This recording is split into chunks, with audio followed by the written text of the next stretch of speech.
all about how you can find more ways to take back control of your life. So we all often feel like we're on this hamster wheel right now, right?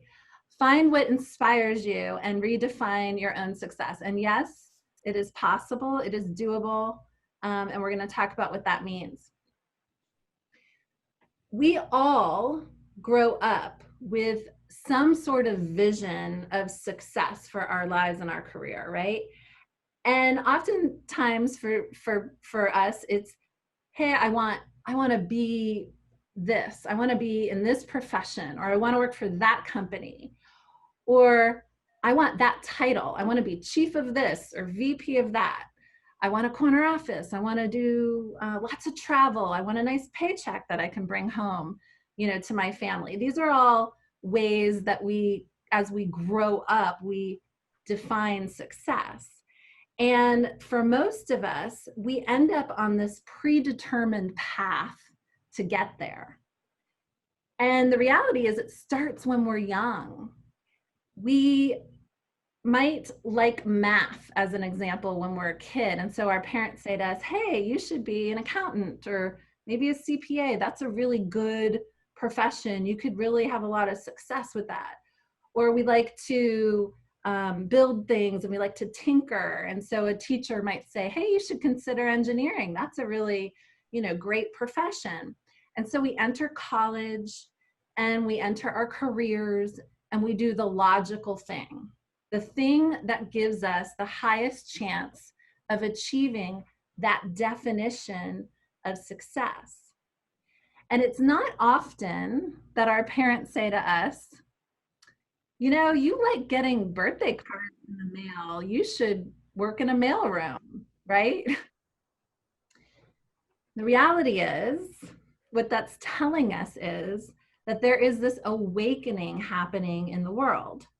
And more people are committed to trying to find something that helps them feel more fulfilled and meaning, have more meaning in their life and their career.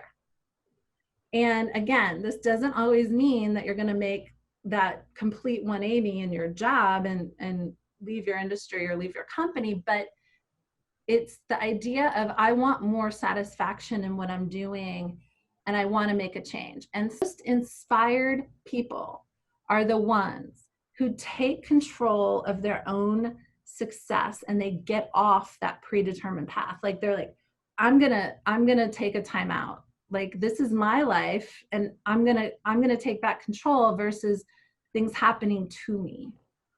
So let me ask a question. When I say that, how many of you feel like you are in the driver's seat with your career? And this is where the rubber meets the road. So grab a pen if you don't have one. For those of you who are ready to take the first steps toward change, there are 2 questions that you need to answer first. This is where the intention comes in. This is where priming the pump, getting you ready. The first question, who do you want to be every day when you wake up?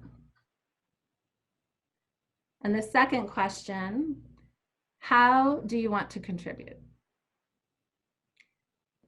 This is where the work comes in, right? Who do you want to be every day when you wake up, and how do you want to contribute?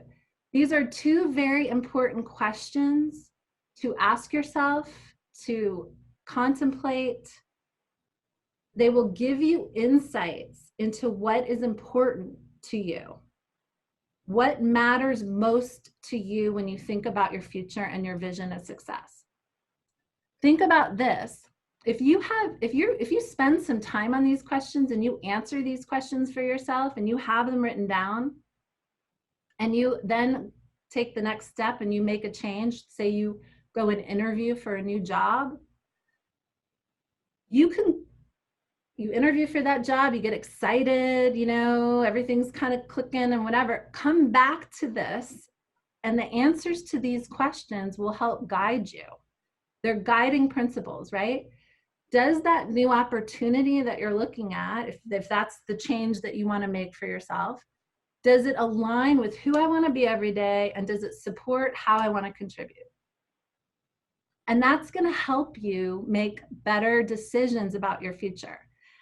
Anybody I have worked with who's in this place of like, I want to make a change, I'm having a wake up call, it's a defining moment for me, a big part of that fear is like, what if the grass isn't greener? What if I pick the wrong thing? Like their confidence around their certainty of their decisions comes into play every time. And so in answering these questions, you create some validity, you create guiding principles that you can come back to and check yourself.